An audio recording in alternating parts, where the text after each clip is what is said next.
When the battle rap signal lights up the sky, he doesn't hesitate. He shows up. Immediately. That's how this moment felt. For days, people had been tagging him nonstop, flooding his mentions, sending clips, messages, screenshots, all saying the same thing. There's smoke in the air. Where are you at? Like some kind of rap avatar, the expectation was clear. When hip-hop tension rises, he has to appear. And now here he is. Because this isn't just any rap moment.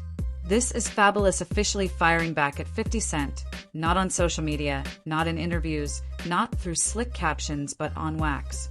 And that's when things get real. This is hip-hop in its purest competitive form. No filters, no tweets, no dodging, just bars. And the moment it crossed into music, the rules changed. This didn't start in a studio. It started with conversation. What began as podcast commentary slowly escalated into tension, then disrespect, then public shots. 50 Cent, never one to shy away from conflict, dismissed the podcast as irrelevant, labeled them squatters, and suggested unpaid money was involved. The tension only thickened because Jim Jones, someone 50 already had history with, was sitting right there on the same platform. And once egos enter the chat, especially in hip-hop, things don't stay calm for long. Everyone expected this to stay in interviews or online debates. But instead, someone pressed record. And that's when the real game began. In his world, hip-hop isn't just culture, it's competition. It's a sport with no referees, no mercy, and no excuses. Once the track drops, there's no hiding. That's why this moment matters. Because instead of ducking or deflecting, Fabolous chose to respond in the most respected way possible. Rap. No press run. No explanation video. No apology. Just lyrics.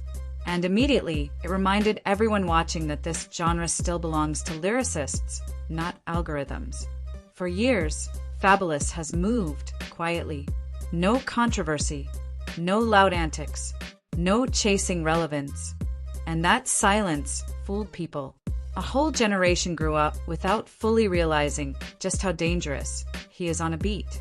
But to those who know, this wasn't surprising at all. Fabolous has always been that rapper who could jump on any instrumental and embarrass whoever touched it before him. That give me your beat and let me show you how it's supposed to sound energy. Effortless, smooth, surgical. And when he finally decided to respond, he didn't rush. He didn't shout. He glided. Here's where things got disrespectful in the most hip-hop way possible. Fabolous didn't just diss 50 Cent. He used 50's own beat.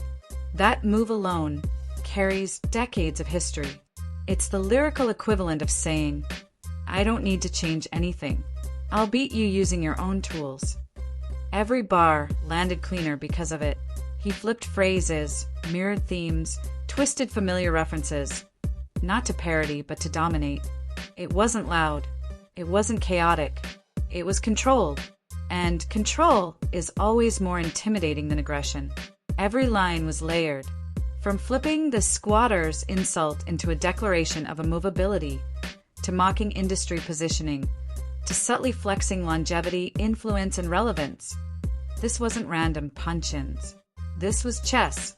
He mocked from the top down, referenced legacy without begging for it, and reminded everyone that style doesn't age when it's authentic. Even the wordplay choices weren't accidental. This wasn't about shock value. It was about precision. And that's what made it dangerous. Some people will always say, they're just doing this for attention. That's how you know they don't understand rap. Hip-hop has always been about artists addressing their reality through music. Diss tracks aren't clout moves, they're cultural dialogue. When rappers handle issues on records, that's not toxicity. That's tradition.